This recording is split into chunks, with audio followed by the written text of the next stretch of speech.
We are gearing up for a pivotal week in the Big Ten. ESPN Analytics spotlights the frontrunners for the championship game through Week 7. Ohio State leads the pack with a 76% chance, followed by Oregon at 42%. And things will certainly get shaken up when the two face off this weekend in Eugene.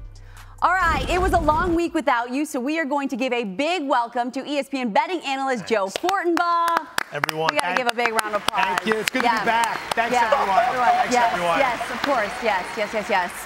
All right, Joe. That's nice. That's a big confidence builder right there. We had to give you like a big applause. I think those people were paid to be here. Yeah, we did. That's not a voluntary thing. No. All right, well, speaking of a big applause, the Big Ten, all right, takes center stage this weekend. So when you're studying these games, what has caught your attention, Joe? Two big games, Penn State at USC and Oregon at Ohio State. Ohio State at Oregon. I'm going to be very selfish here. Before I get the picks out, I want to pick your brains. That's what I love about working here. My own selfish handicapping purposes, I can access some of the best minds.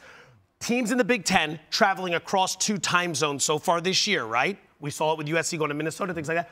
1-8.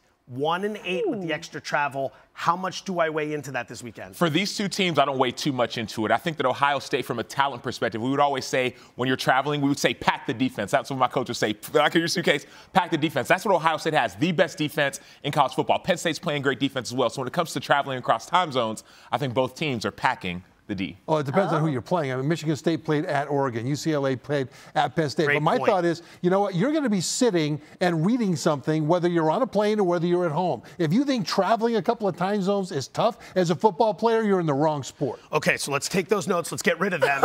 Absolutely nothing. Picks will be Ohio State minus the 3. I think Ohio State's defensive line versus Oregon's offensive line is going to be the key there. Dylan Gabriel, a little shaky so far this year. I'll go with the Buckeyes. I like the over in the Penn State game. USC's offense has performed much better at home where they're comfortable. Penn State's defense, while good, I haven't seen them against elite competition yet. I think they're going to give some points up here. I'd go over the 50.5. Okay, well, travel is always going to be a topic of conversation, at least in my eyes. All right, well, let's dive into the SEC. We've got Ole Miss at LSU. What are you looking out for here? Well, huge mistake because I threw my notes over my shoulder and I've got nothing on here. So what we're going to go with in that game is, interestingly enough, in the Ole Miss game, under 63.5 points, okay? It was 63.5. That's the key. 63 is a very key number with totals betting. It got bet by the pros yesterday. It's down to 61.5.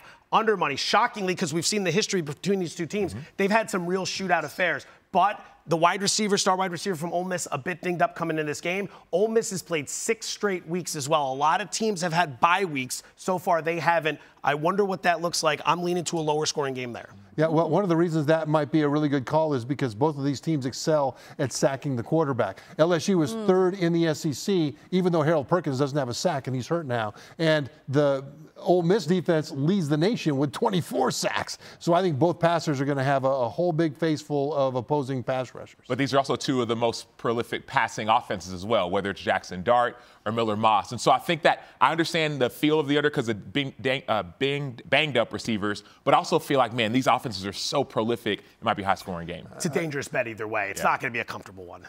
Well, let's talk about a really high-profile offense. We've got Texas, and we've got their starting quarterback, Quinn Ewers, being confirmed back. He's starting against Oklahoma this weekend. What are you looking out for there? How do you not love Oklahoma, right? I mean, you got to be a huge. I'm just got a lot of injuries, Plus, that color's so beautiful. Y'all both got the top five.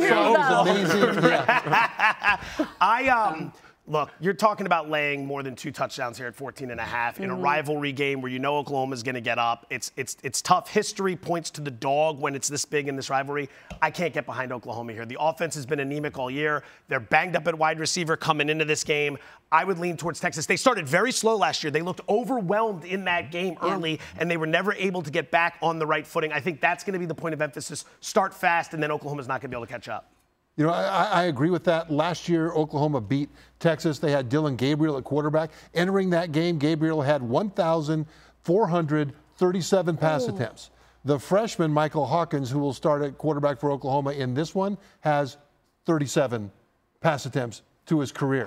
And so I think that's going to be hard to overcome. Yeah, but there also is this piece of rivalries. You never know. These games have huge swings, and sometimes special teams is the difference maker. I think about just whether it's last year's game, there was a block punt. Years before, there's big-time special teams touchdown returns. So you almost never know how games like these are going to end because of the rivalry that's involved.